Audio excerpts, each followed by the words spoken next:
Welcome to Creators Cafe. I'm your host, Jessica Payne. I'm a performer, performance coach, and multi-hyphenate creator. I'm going to be bringing you conversations with some of my favorite creators where we talk about the sublime and the specifics of the creative journey. So grab a drink, get cozy. Let's go. Before we get started, I want to give you a little behind the scenes about this conversation.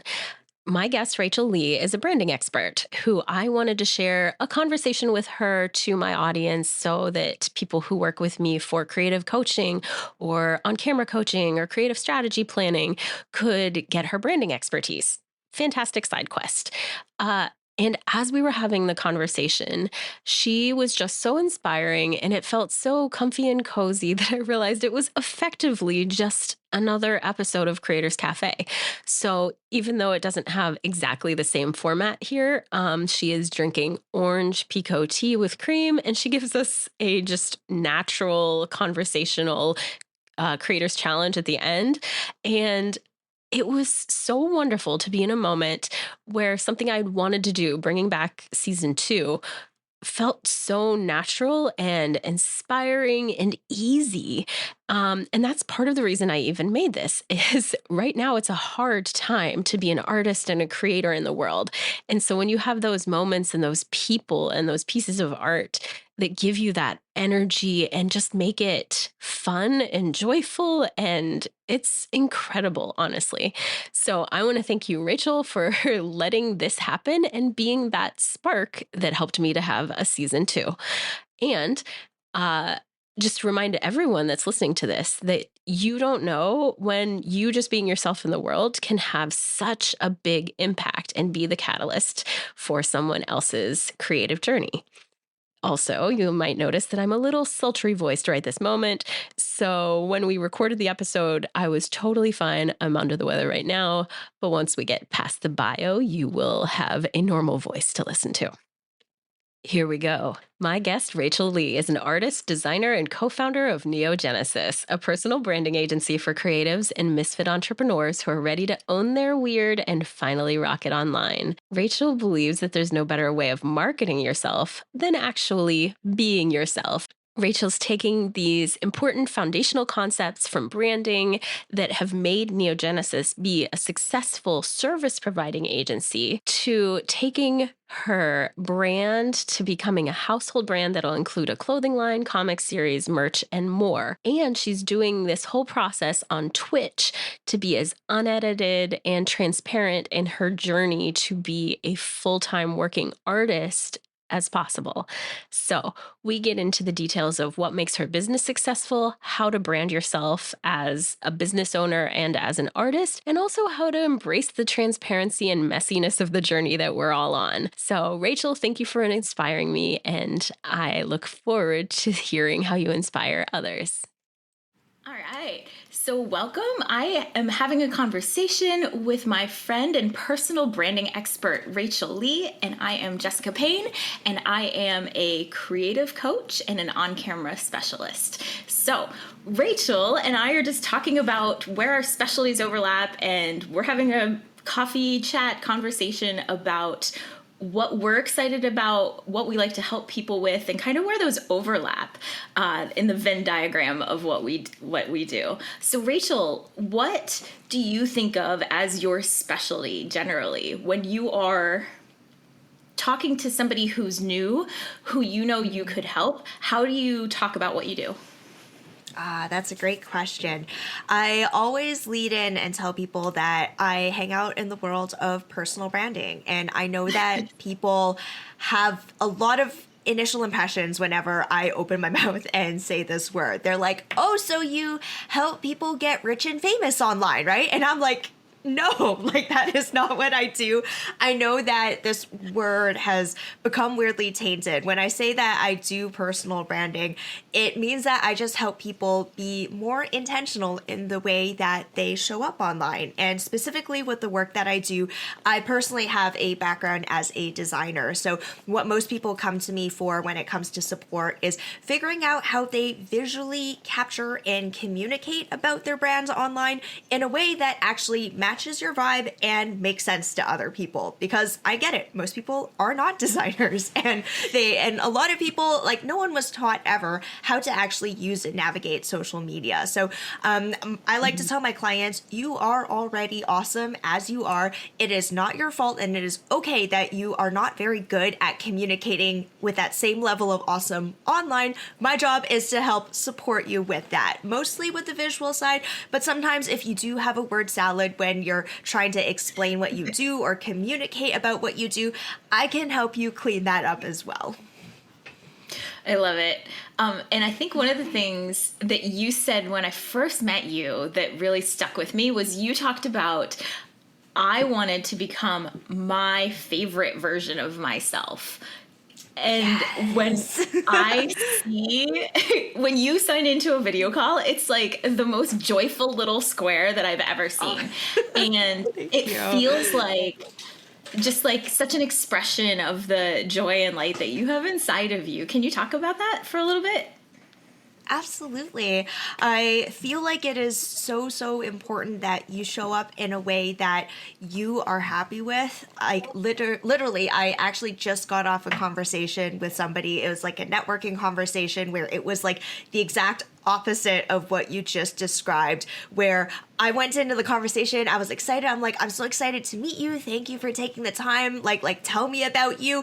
And then they're just like, hi, nice to meet you. Who do you like to serve for your business? And I was like, this isn't what I signed up for. Like, you seem like you're dead inside. Are you okay? Like, I am concerned.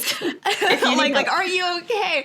Yeah. And so it's funny. I literally just got off a call that was of the exact opposite energy, and it was a good reminder for why I do what I do, because the way that you show up in one instance is how you show up in the rest of your life. And I believe in living my life holistically, where like the version of me that you see here, like this is what I'm like with my family, with my friends, with my cat, when I'm in potato mode. Like this is just what I'm like. Like I am generally chill and happy most of the time, like unless I'm sleep deprived or grouchy or hangry. Like that's like another subsect. But I believe that it's so important that you show up in a way that you're happy with. And because the work that I do is so creative and takes so much energy, I find that it's very important for me to set up certain kind of like guide rails to support me in showing up consistently on days where I actually feel like a potato. Like some days, like when you're sick or you didn't get a good night's rest, but you still have to show up. The space that I've created, even the kitty headphones for me, it's like this weird thing that the moment I put them on my head, it's like this switch turns on where it's like whatever you're bringing in, like into the day to day, even if it's not so good, like that is okay. What we're going to do right now is we're going to show up and we're going to do our very best and have that be okay. And so like I tried to find a way to set up these parameters so that even if it's like horribly raining and so wet and gloomy outside, which it often is in Vancouver where I live, but I have my studio and have this like glowy happy energy so that it supports on days when I just don't want to show up. So I don't know if that answered your question, but totally. All of this is like, this is just what I want to experience every day, on camera, off camera, like in general, on a day-to-day basis. Well, and one of the things that, because my background is originally from acting and directing side, is I really like imagining like the vision of what the movie like looks like in my head of me going through as like the version of myself I want to be in that moment. And what I find is a lot of times when people are struggling with personal branding or how they show up on camera, how they show up online, there's the mismatch is actually between like how they feel they should show up and how they feel like they are showing up, and then this factor of like who they actually want to show up as. And I think it's navigating that muck that is the most important thing that we help people do. So how do you talk to people about honestly, like if that person was dead inside, I know that there's somebody interesting in there, right? Nobody's actually dead inside. We all have something that we're like passionate about and excited about. I used to work with somebody that was just really rigid in his job, and he was excellent at his work, But all of a sudden I got him talking about this sourdough starter that he inherited from his grandmother that was like 7 years old. And he like talked about it with such passion and joy, and he didn't stumble on his words, and he wasn't worried about what he was saying. He was talking about this sourdough bread with such passion. Yeah. So how do you, I love it. And I think you radiate that naturally, and you radiate that in a very visual way that helps people to understand it. But for sourdough guy, if he tried to show up as you or as maybe somebody else who he sees online, that would feel very fake. So how do you help pull that out of people of like who do they want to be deep inside, and how do you share that thing that probably feels private and maybe a little scary in a way that feels safe publicly? Because I think that's where a lot of us get into that like kind of like I love the sound that you just made. Oh, that's so good. Yeah, but that's literally the sound that goes through my head every time I'm about to like take a risk, like do like those risky posts, like put out this thing that I'm like, oh, what if people don't like me and everyone runs away? Like we all have these narratives in our head, and so in my head I'm like like I have that like that sound that I make literally. But it's so true. I feel like it's true that there's a lot of stuff that we want to share with the world. Like it's this deep thing that we often keep locked up inside of us, and it's this fear that we have of, if people saw this, they're gonna think that I'm so weird that they're gonna not like me and they're gonna run away. Like there's these weird things about us. Maybe it's some of the things that we're not even comfortable admitting to ourselves, that we like these things or we're like that or whatever it is. And in order for you to have that on the forefront, this is something that I had to work through myself, where I had to develop a really good relationship with those things, even just between me, myself, and I had to develop a very good relationship with those parts of myself before I felt okay sharing it to the world. So I'll share an example. I feel like a lot of people often ask me, they're like, so is pink your favorite color? Because obviously there's pink everywhere here to the point where I dyed my hair pink. And the funny story behind it is that I hated pink growing up as a kid. Growing up, I was the tomboy. You see like my hats and my skateboard in the background. Like I was the tomboy growing up.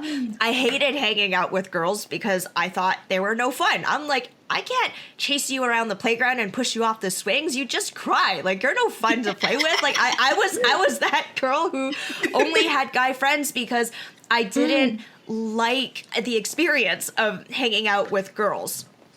And so for the longest time, I was like, I like blue. Blue and black is my color because, like, I am cool and, like, I'm not girly. Like, I just had all of these, like, weird negative narratives that was attached to this one color or a certain way of presenting myself.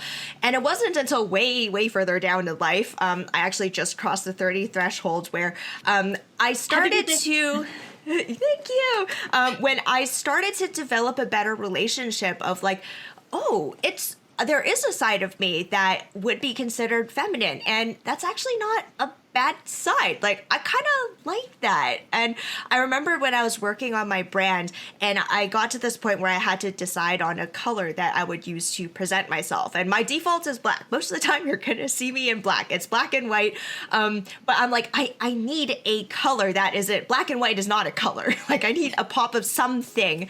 And I remember I pulled up my design software and I was pulling, I had like the rainbow color palette selected. I was just dragging my cursor over to see, like, and I was just listening to my gut.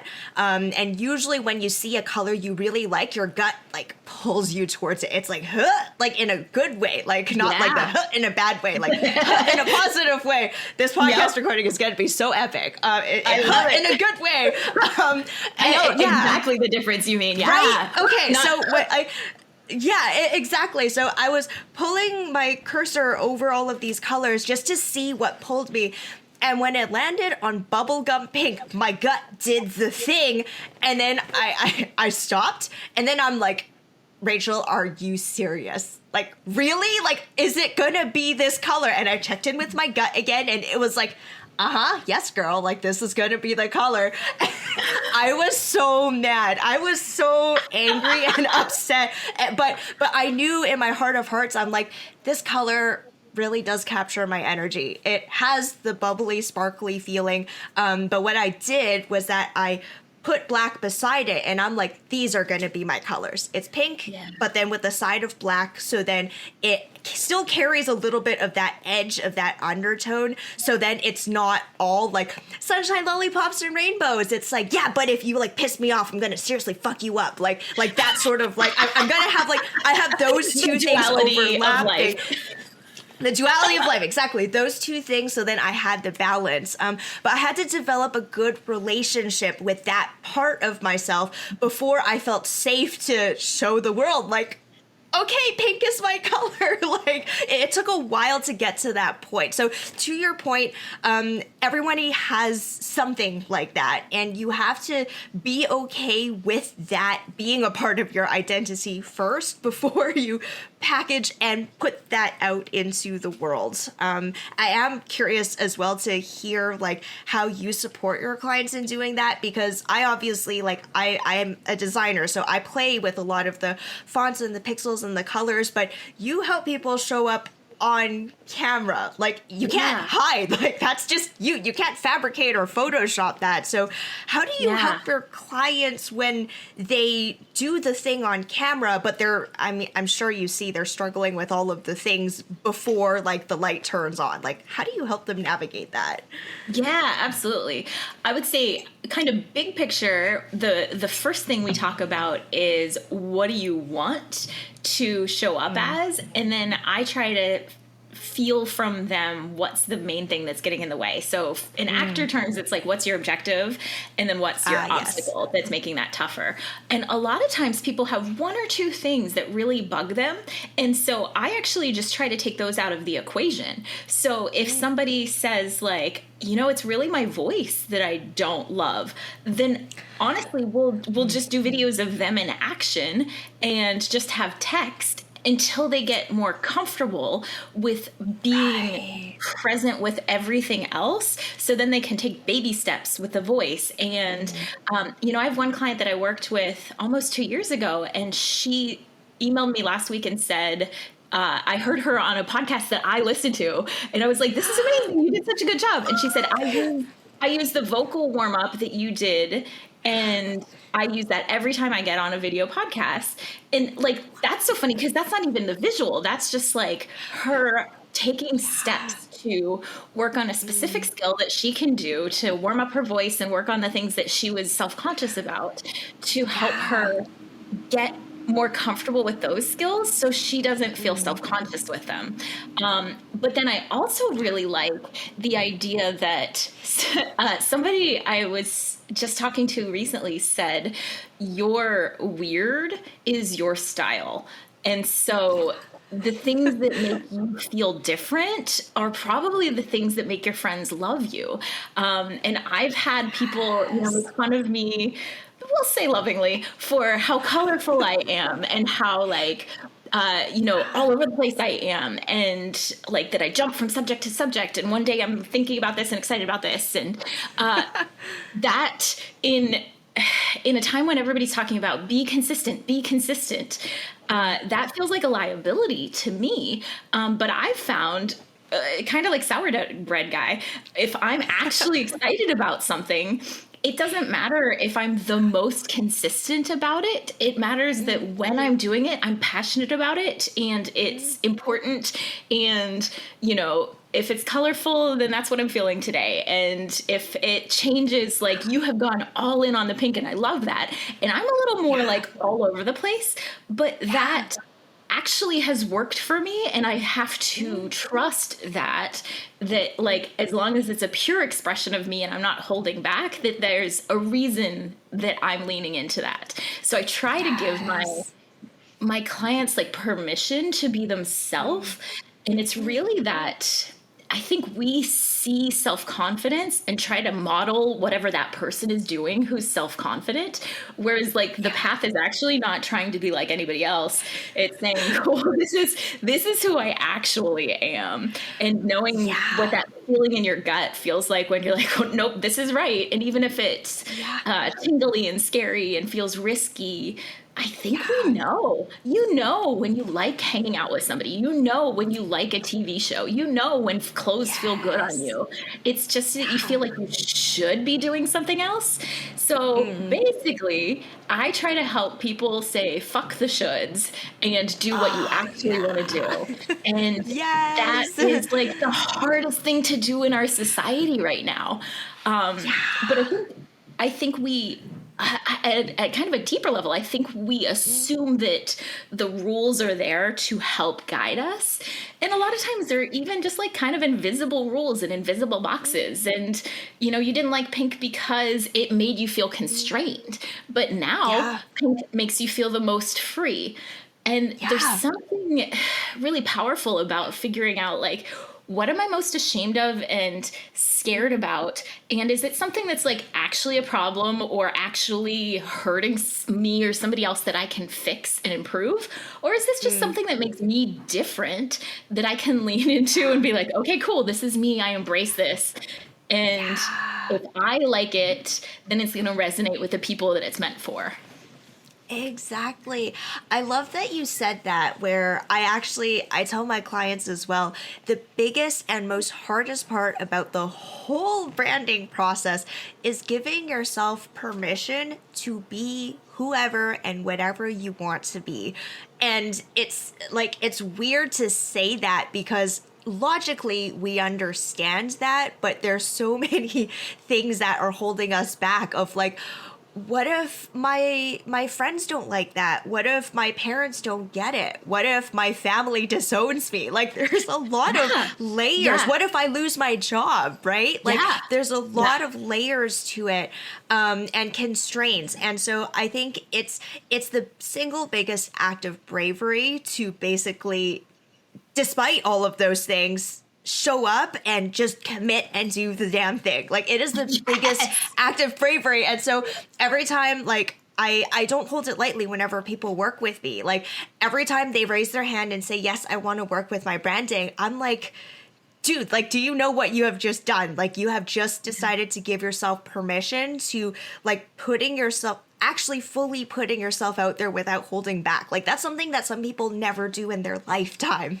Like they never do in their lifetime. Like it's crazy. And so I think the work that we do for our clients, it goes so far beyond the end result. Like for you, it's like, oh, like they have this amazing recording that they're so damn proud of. For me, it's like, oh, like I'm so damn happy when I look at my brand, like that logo, that like captures my energy.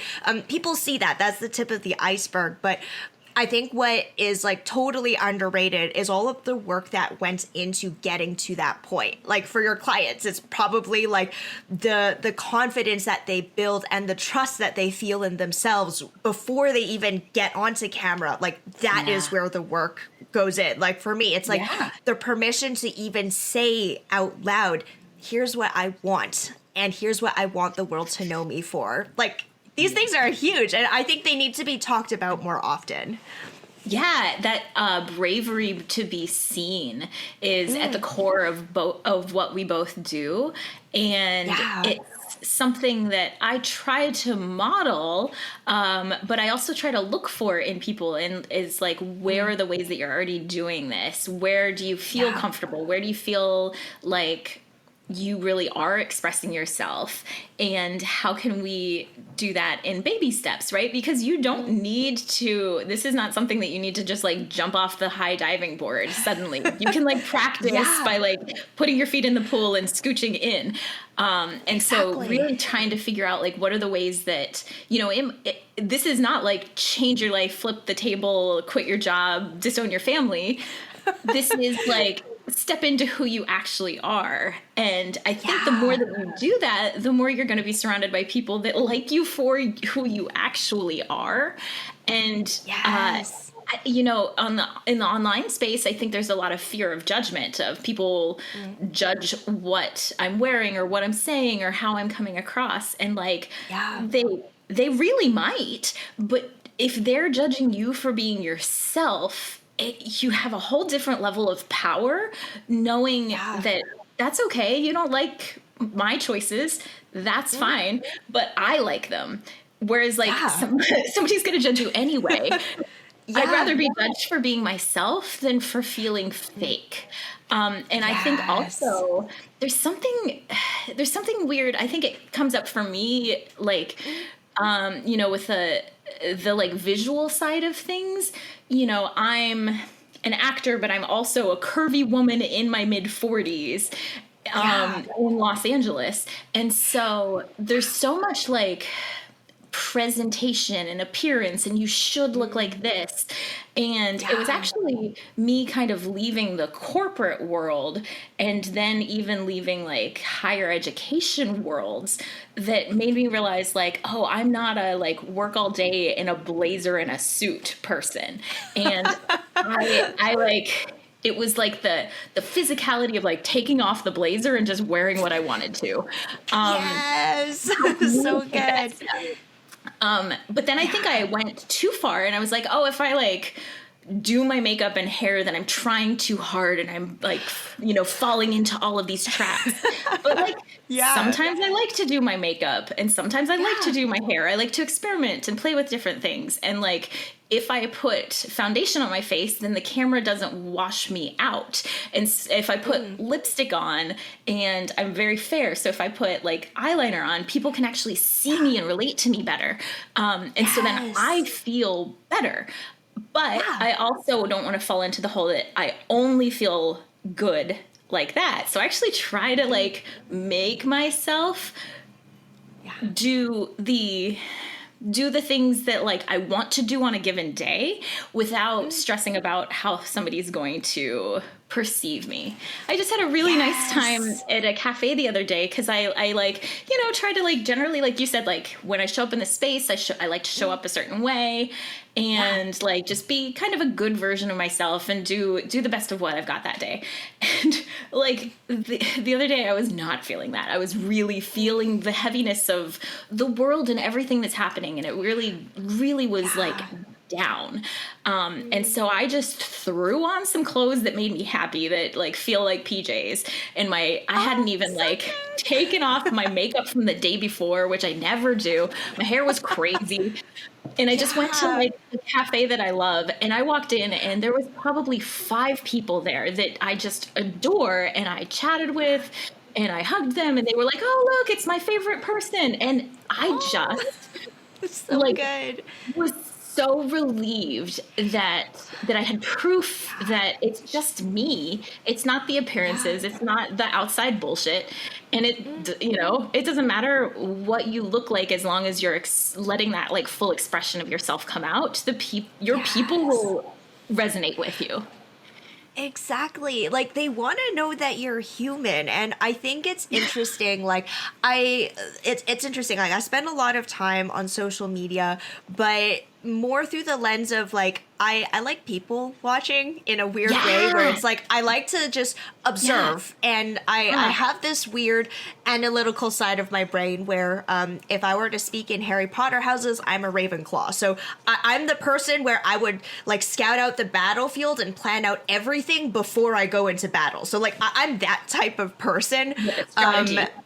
Strategy, like that's just how my brain works. And so whenever I'm on social media, like I won't say I have a critical lens on it, but I like to observe and try to understand, and I see patterns. That's just the work that I do, is I look at all the things and then I group them mentally, and I start to see patterns. And I see that there's like a lot of influencers or a lot of people that are very prominent public figures online that you see, and sometimes they only show up a certain certain way. And it's like there's some people where you don't know what they look like when they don't have their makeup on. Like you would probably be scared if you were like, oh God, what would you actually look like without your makeup on?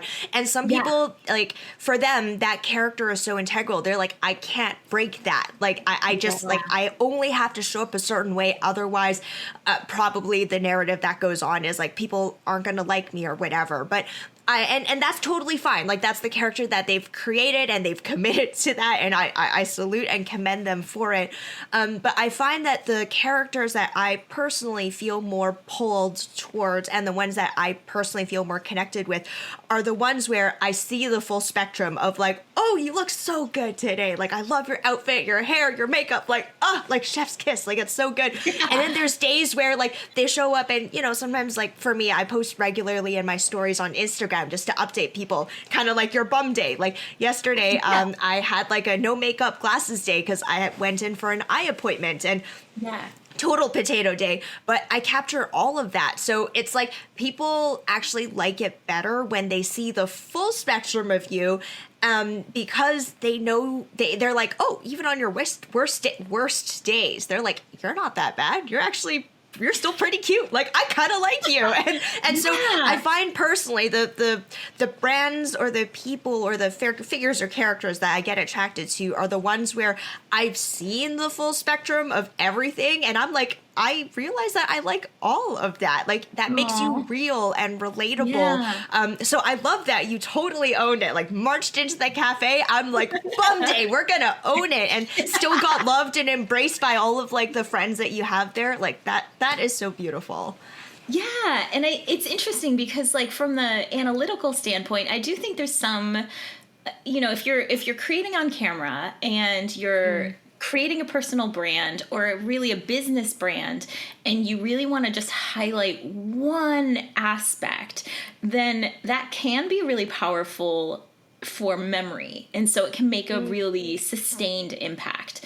And I think that, so like somebody like Miss Rachel, who does children's entertainment and does educational things for kids, she like always wears the pink shirt and the pink headband and the overalls, and she is very iconic in that outfit, but she's also trying to like provide children with a baseline of this is the person that you're going to get all the time.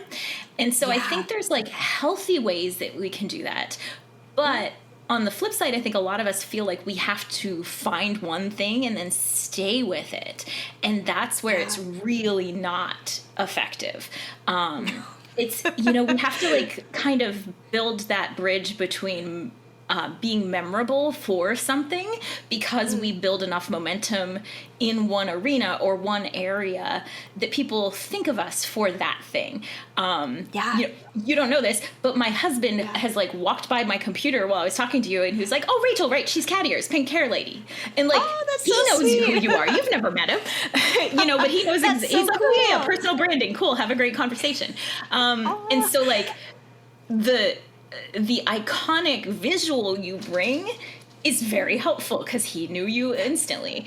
But I think sometimes we equate showing up in a bold, memorable way with the rigidity of I have to stay here.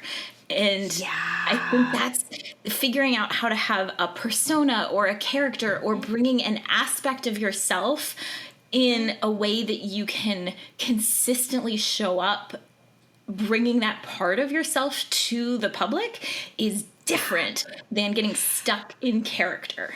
You know, it's like you know, if you think of your favorite actors, like they can play different characters, but you still love the actor because there's something that they're bringing that nobody else is bringing when they're themselves and when they're those characters. But if somebody just is stuck in one type, we get tired of them because we're missing that range of humanity coming out. And so they kind of peak and then disappear. And I think we can trust that for ourselves, that if we keep showing up as whatever's going on in our lives, whatever's relevant to us in the world, and let ourselves be that bold filter, I think we can trust people to resonate with that authenticity, honestly. Exactly. And I know that when it comes to like creating this like character that people see, like in the way that you show up, your personality, the visuals, like all of that, that's what I kind of consider to be the character. When you create that, I think one thing that people often struggle with is just this idea that it's static. It has to be perfect. Like it has to be this one way. Especially whenever I even say the word brand, like people equate the word brand with perfection. It bothers the hell out of me because it's, yes, like in a commercial sense, that's what people think about. Like a brand done right from a business perspective, it's like flawless. But from a personal branding perspective, I'm like, we have to look at like, let's take the word brand out of it. Personal, person. People are messy. Like you can't like otherwise it would be like AI branding, right? If you want to be perfect, like robotic branding. But no. Personal branding. And people are messy. Like you can't get around that. Like people are growing and changing every day. And I think the biggest like segue into the world of personal branding that I made for myself was actually me letting go of the need for everything to be perfect and just to fully accept like here's where I'm at right now, and I understand and acknowledge that it might be different in a month. I could change my mind about who I want to be tomorrow. Like I'm like you could change your mind about who you could be and what you want to do at any given moment, and we are evolving every day as people. And what we create for our brand is meant to be flexible. It's kind of like a container, but it's not a container that's like confining. It's just meant to loosely hold all of the pieces together, and hold it in a way where people understand it, but not in a way that confines you. So like one of the things that I'm on like the brink of doing is I might end up making some adjustments with my hair. Like I'm looking to switch over into living nomadically, and when you travel, I'm not going to have access to my hairdresser, and maintaining this pink is going to be really, really difficult. And so I'm thinking about and doing research into different hairstyles that I can maybe transition into that might be better and easier to maintain that go along with that lifestyle that I'm going to move into. But I'm still figuring out how can I do it while still preserving some of the flair. Maybe what I'll end up doing is I might go all black and I might just have like a strip of pink, and I might chop it shorter so when I go to warmer climates, I'm not gonna be like sweat like a hot sweaty mess all the time. But like those are like, that's just an example, and it's something that I haven't committed to doing yet, but I'm thinking about it, and it's very normal. Even as like you're growing, like for your brand, it's totally normal to start thinking about or entertaining the idea of like, oh, I've been wanting to do this for a long time. People don't know this yet, but what if I tried this? And then trying to figure out like a way that you can move into the new thing that you want to do, but doing it in a way where you're still bringing people along with you and letting them know it's okay. I am still me. I'm still that same person, but I'm trying something new right now. I think that's like the coolest thing that you could do for your audience, is bringing them along on the journey, but also letting go of the need to stay the same, because goddamn, if you're the same as you were like 20 years ago, like something's wrong. Like you shouldn't be, right? Yeah. Exactly. Yeah. Yeah. That makes me think of two separate things. The first is just that, like, how do you find things that are timeless for you, but still feel like they have room for flexibility? And I heard once, somebody was giving advice for if you're going to get a tattoo that 7-year-old you would have thought is cool and 70-year-old you will think is cool. And if you can do that, then you're gonna be fine. And like, when I create content, I try really hard. Anytime I'm making something, I try really hard to think about it as kind of an art project. And I want to ask you about being an artist, because I know you've talked about that in your videos. I think about it as like, cool, this is the piece that I'm working on right now. And so I'm going to put my all into it. But that doesn't mean this defines me who as an artist or as a creator or whatever it is that I'm doing. This is just like what I'm excited about and focused on right now. And anything I do is going to inform and help deepen whatever I do in the future.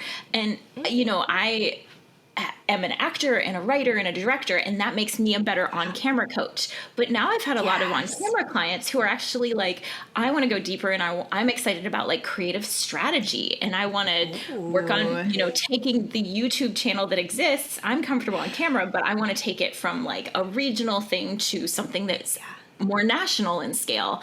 Or, I have a book project. Can you help me break down what my goals are, what my obstacles are, and kind of do the creative accountability of that? And so I've really enjoyed moving into those arenas as well. And the things that I'm talking about on camera all relate to those things as well, because we're talking about like, what's your plan? What's your calendaring? What are your obstacles? What are some skills that we can build quickly to help you take those next steps?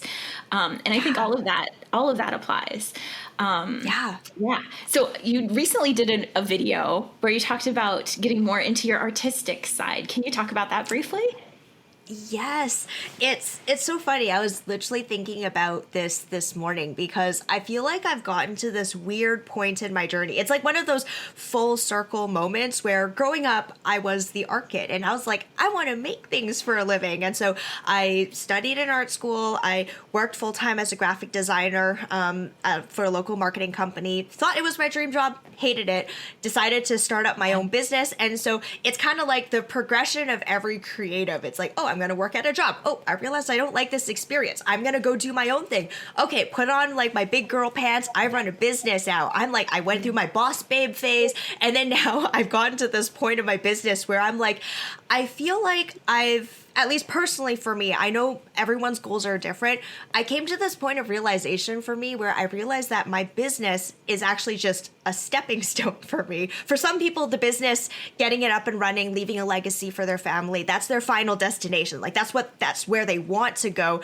I realized for me, it's actually a weird, like in between where I did the business because I wanted to, in a sense, weird sense, prove to myself as an artist and somebody who makes things that I can stand behind my work and that it is of value to the point where someone would be happy to exchange money for it. Like I felt like I had something I needed to prove to myself. I think it's weird to say it out loud, but I feel like we all have these things that we want to ourselves prove. Like I can do it. Like I am, the work that I do is of value. Like that was the thing I wanted to prove to myself. I'm like, is the stuff that I make any good, right? Like that's basically the main question that I had. And it's weird to say that I've gotten to this point in my career where I could say that I'm actually happy with what I feel what I'm capable of. I've gotten my skill set and my ability and my belief in myself up to a certain point. And then now I'm kind of eyeing the next thing. So really enough, the next thing, and this is the full circle thing, is like, I want to go back and do the artist thing. I want to make art for a living, make content for a living. I literally am in the process of starting up my Twitch channel. And so I'm going to get into streaming. And it's scary to even say this because I haven't done the thing yet. So I don't know what it's going to look like. But I intend to eventually, right now I'm making things for other people. I'm eventually going to move into, I want to make things out of a place of just personal expression and using the work that I make to inspire and empower people to be their boldest, messiest selves and just to make a statement with that art and the way that I live my life. But with the business skills and know-how that I have gathered from this point, I'm going to cross-apply it. And that's the thing that most artists don't realize. I think any creative, anyone who identifies as an artist, we come into the world and we've got this beautiful thing we want to share. And then we struggle with our self-worth and we don't know how people are going to pay us money for it. And then we flounder around for a little bit. So I dabbled in the world of business in part to understand, oh, so this is how it works. Like just I understand how the world works now. And then now I'm going to take that and bring it back into the world of artistry and be like, the most dangerous thing is an artist that knows how to make anything and knows how to sell. There's nothing more dangerous than that. Those are the artists that make the most money, the most creatives. They haven't gotten to that point yet. They're just like, oh, I'm just going to like, if you don't have business sense, you could be the best at what you do and make $0. And it's the saddest thing ever. Maybe at some point I might like figure out a way to support creatives and teach teach them business sense so then like they could actually make a living doing what they love. I'm not sure, but you've caught me kind of like right before I jump off into the deep end, and God knows what that adventure will be. But thank you for asking that question, because that's like the next thing that I'm kind of eyeing right now. Yeah, well, and I think that all the really exciting, inspiring people that I look to for like examples of how I want to move in the world are exactly like what you're talking about. Like they find something they want to do, they figure out how to do it well, and then they might even continue doing it, you know, to support themselves, to support other people. And they're also simultaneously figuring out like, what's the next exciting thing? How can I keep growing? Because if we're not growing, then what are we even doing? Do you have any quick tips or mindset tricks that have helped you or might help other creatives in how to see themselves and act as someone who makes money as a creative? Yes. So I think one of the biggest things that I think creatives need to understand is how the world of business works in general. Like, understand who is going to give you their money and why are they giving you their money. When you understand that, and every business is different, right? So for me, people are willing to pay for branding, specifically the skill that I have, because they are not designers. Whatever they try to create, they do their absolute best. They just can't. Like it looks like it was designed by a 5-year-old, and it's deeply embarrassing for them to present themselves as a business owner, but to look like a 5-year-old designed their stuff. Like, that's deeply embarrassing. And where I help bridge the gap and where they're happy to exchange money for it is I provide something that they can't achieve by themselves. And so they're willing to exchange in order to get that end result. When it comes to artists, I find that oftentimes people exchange money for things that they personally have like an emotional connection with. That's why a lot of artists, like one of my best friends, we went to art school together, and she's starting up like her own small business, but selling her actual art. It's really hard to break into the market if you've got like an original character or like your original artwork that people haven't developed an emotional relationship with it yet. So a very easy way to break into the market is to kind of like, it's like doing collabs or parodies off of things that people already currently love, but with your own style. So I've seen like a lot of artists, for example, they have their own signature style and they're trying to break into the market, and they do a lot of like illustrations and stickers and keychains of currently existing characters that people love. Like Pokemon is a very easy one. Everybody knows Pikachu, right? Like it's in my backdrop. And then so they would draw Pikachu in their signature style and do like maybe a set, and people would discover them that way because they love those same things. And then they're like, oh, who is this artist? And then when they discover them, and then that kind of like opens up the gateway into like all of their other stuff. So that's just like one example, and that's if like you're like a visual artist and you're trying to sell your work.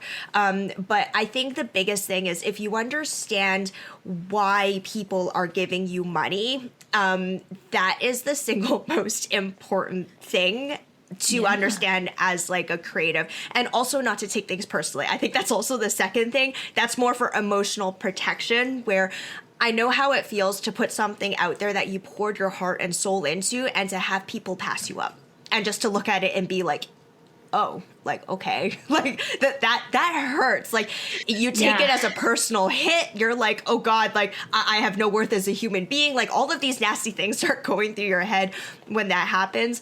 Another thing, just as you do put yourself out there and figure out what it looks like to make a living as a creative, is to understand and not to take it personally, because you are not going to be for everyone. It just means you have to find your right people. And just because someone doesn't like your work, it doesn't mean anything about you as a human being. Like, that's something you have to sever that connection really quickly, or you're gonna like be depressed as an artist for the rest of your life. So I say those are like my 2 tips. I'm curious to hear like the same thing, but on the flip side though, like when people put themselves out there, like just in general, but I know doing things in front of the camera, it's really vulnerable. Like it's so scary. Like some people they just can't. And so like, what are like a few tips that you would recommend for people who like, they have this deep desire. They're like, I really want to, but I'm so scared. Like how do you help them work through that initial little bit so then they can start even in like tiny little baby steps? Absolutely. I usually find that when we're scared, and just like to know this, like actors get scared, professionals, hosts get scared. We all have situations that are uncomfortable for us, or the stakes are really high, or this aspect is different.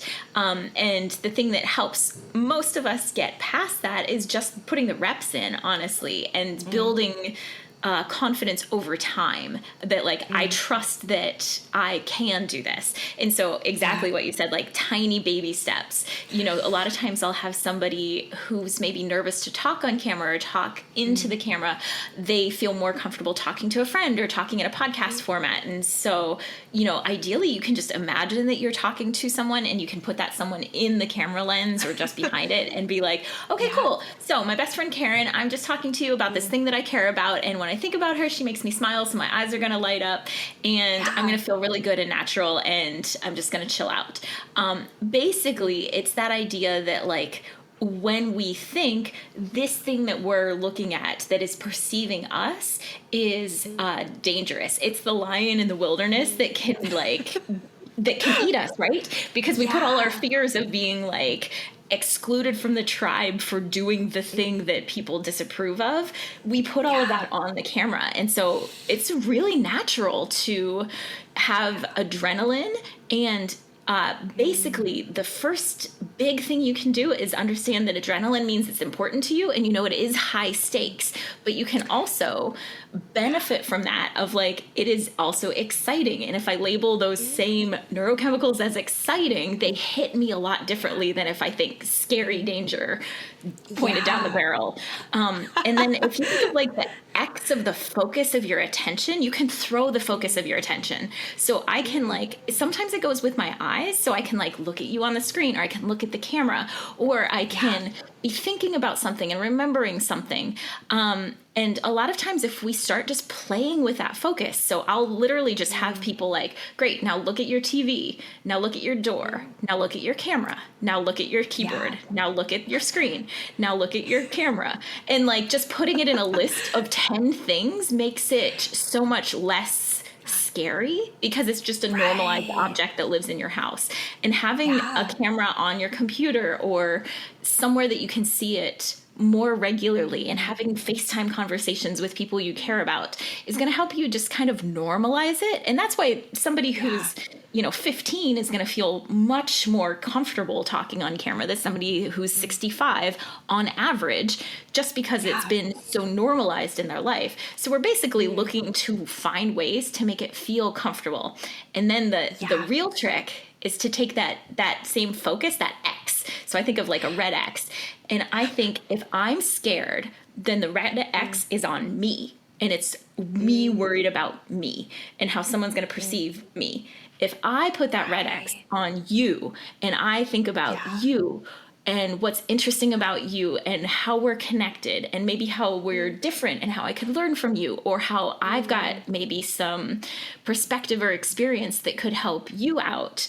As soon as I put my attention and intention on connecting with and helping you, I start forgetting about myself, because I care about the connection with you way more. And I'm trusting that we have that connection, as opposed to assuming.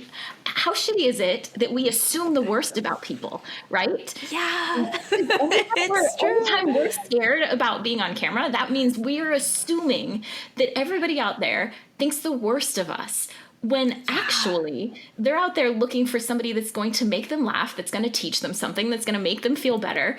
And like, for some people, that's gonna be you. And the only thing that's blocking you from talking to those people is your own stuff in your head. so just figure out who you want to talk to and what you want to share with them, And as long as you keep the priority on that, you're going to feel so much more comfortable. And just realize that like everybody, when I get adrenaline, like my voice shakes and my hands shake and I get like red and splotchy. And that just means I think it's important. It doesn't mean, you know, it's like if you're like nervous on a date, like you get a little flustered. It means you think it's important, which is actually flattering, not like, oh my God, I'm such a nervous, awkward person. It's fine. And like, I don't want my feed to be full of people who are perfect and polished and poised and dead-eyed. I want real, messy, bold, fun, interesting people who are like living on the edge of, what are we doing? What are we exploring? What can we do? That's way more interesting than perfection. So I try to trust that, keep the attention on the other person, think the best of the other person, and use that moment in time to elevate all of us. Wow. Oh, that is so good. I love that though. And it's true because all of those negative narratives, it's actually in your head. I find that people actually often, almost all of the time, a lot more kind than you expect for them to be. Like more kind, more generous, more understanding. It's us.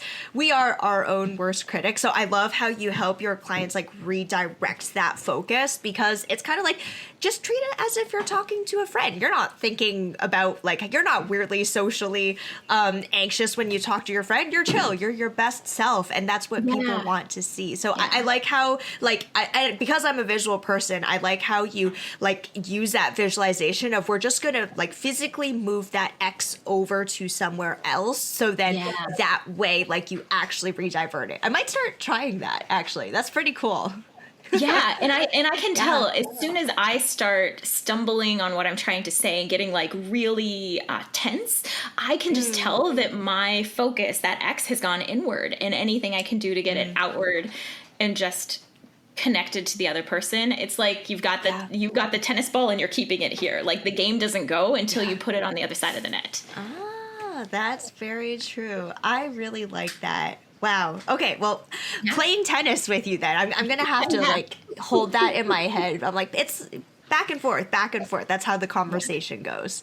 Yeah. Yeah. And that's why a lot of people are more comfortable when they're in conversation than when they are just talking directly to the camera. But realize you're like having a conversation. You're just having a conversation where you're like sitting across the table from one friend who is letting you talk about what's important to you for a minute. It's still a conversation. You just have the ball and you're tossing it to them with what you're saying. And so knowing who you're talking to and why you're telling them these things makes it so much more comfortable. Absolutely. It's like that game that people play in elementary school where it's like, oh, like pass the ball. And then like whoever has the ball is the one who talks, and then you pass it on to the next one. Like I remember doing that in elementary school. It totally reminds me of that. Yeah. And it only works if when you have the ball, you also talk. You know, you get to talk when it's your turn, and then you have to pass it.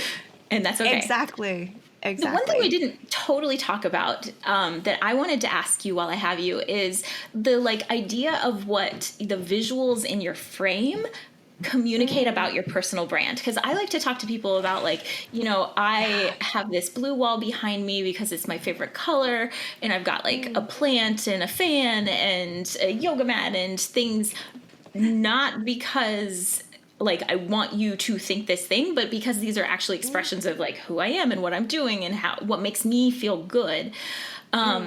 And like in some situations, people have in the past been like, why are your nails painted this weird color? Why are you wearing so much color?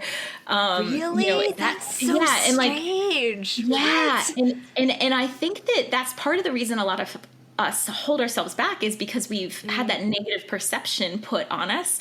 And I think that it's helpful to see examples of somebody who's really living in a space that feels like themselves.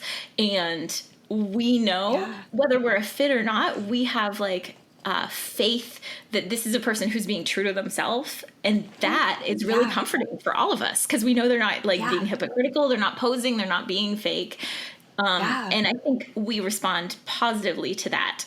if somebody doesn't really know how to express themselves, like I think about color and texture and like memories that you might have associated with things and just like how it makes you feel.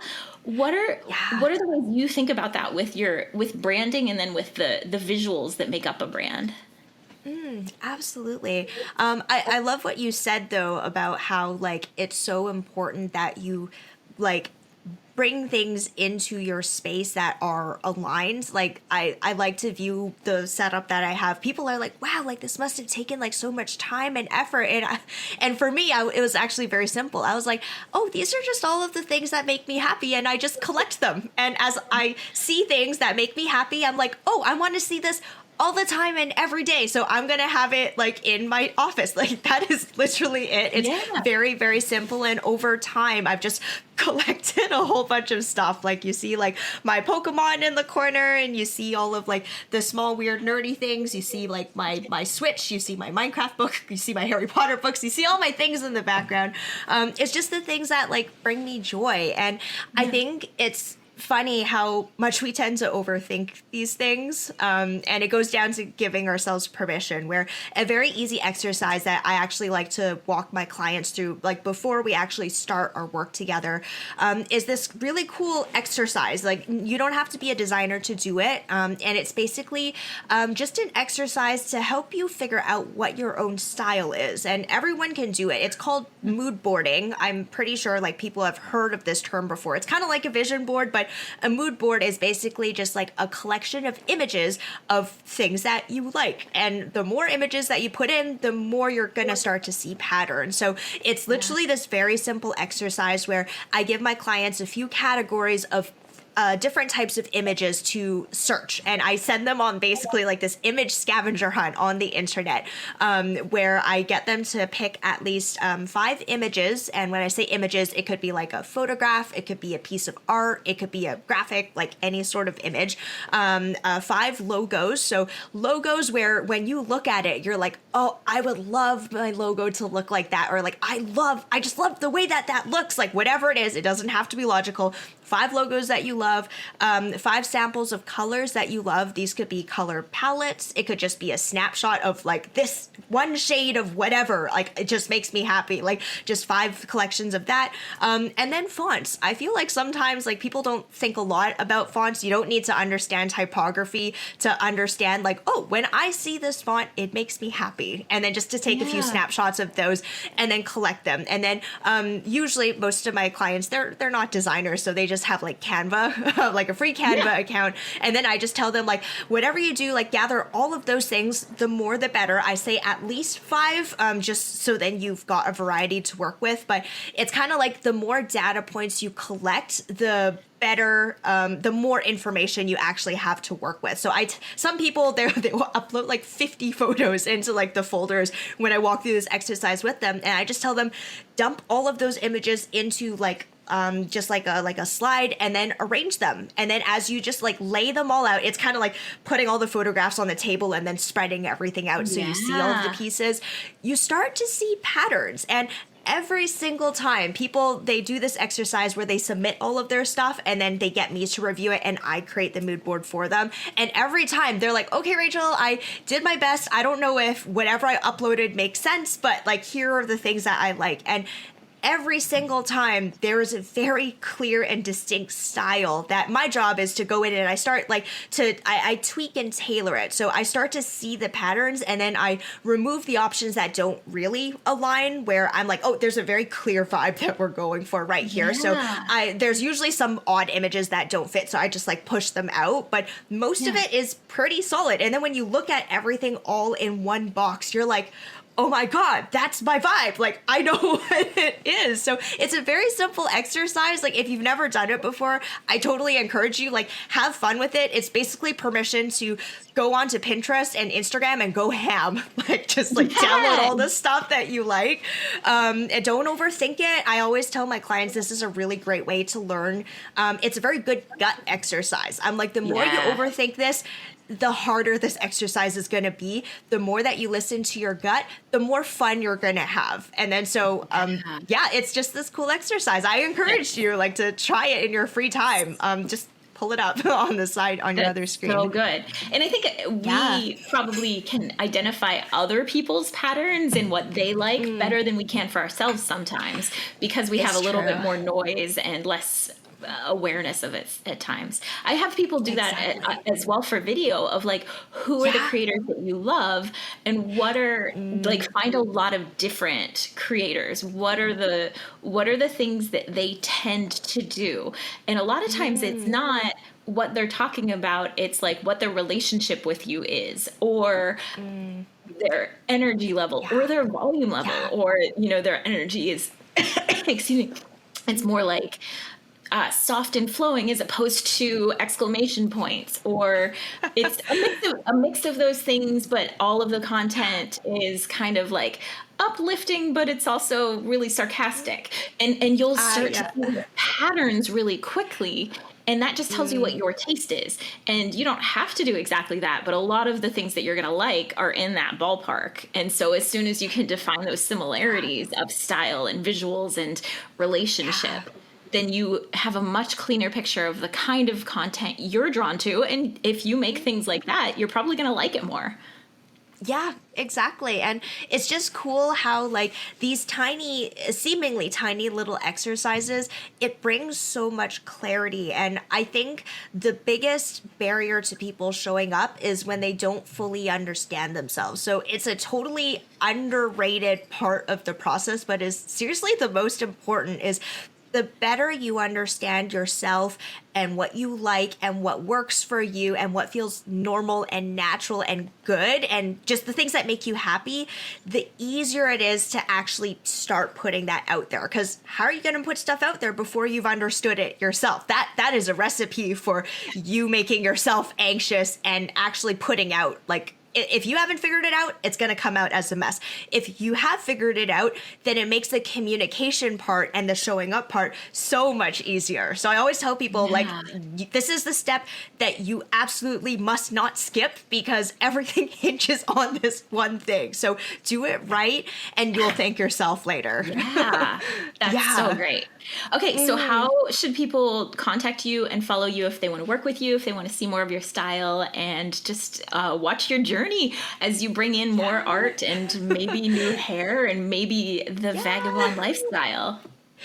Yeah, so I still say Instagram is my main home. I like to hang out mostly on Instagram. My handle is Rachel T.Y. Lee. We'll see in the future if I end up changing it to my artist name. I'm also on LinkedIn. I'd say for most of the business stuff, I hang out on LinkedIn. Often not. It's still by choice, but not by preference. I hang out on LinkedIn because that's where most of the business conversations happen, just underneath my name, Rachel Lee. But I also plan on being on Twitch in the near future. So I'm literally just getting up my channel set up. It's going to be underneath my artist name, Kyrie. It's spelled Caiyyrii. It's a mouthful. We'll figure out how we're going to send the links out to people after. But it's under construction right now. So but I'd say mostly Instagram, but maybe sometime I might start streaming and you guys could just follow along on my weird, crazy adventures on Twitch. I love it. As an actor, I spent 4 years like living on the road. So I love that life, and I'm so excited for you. Wow. Oh, thank you so much. But for you, how can people find you, get in touch with you, get help when they're ready to start like putting themselves out there? What would that look like? Yeah. So I'm also, my company is Kika Labs, and I do everything under that. And so it's KIKALABS. And so that's my website, kikalabs.com, and my Instagram. And I have lots of free resources on Instagram of if you're starting to create on camera. I have a whole bunch of mini single minute long episodes of like, here's some things to think about that to help get you started. And also some podcast episodes where I talk to creatives from LA. So lots of fun stuff there. Yeah. Wow. Yay! Awesome. Nice. Well, thank you so much, Rachel. I always love talking with you, and I'm sure everyone who listens to this will adore you as much as I do. So thank you so much. Thank you for having me. I really enjoyed this conversation. Join the community and share your creative challenges on Instagram and Facebook at Creators Cafe by Kika Labs. And also check out my website, kikalabs.com, KIKALABS.com, to sign up for the mailing list so you always know when a new podcast is released, and to check out my coaching and digital courses to help you be a more confident and joyful creator.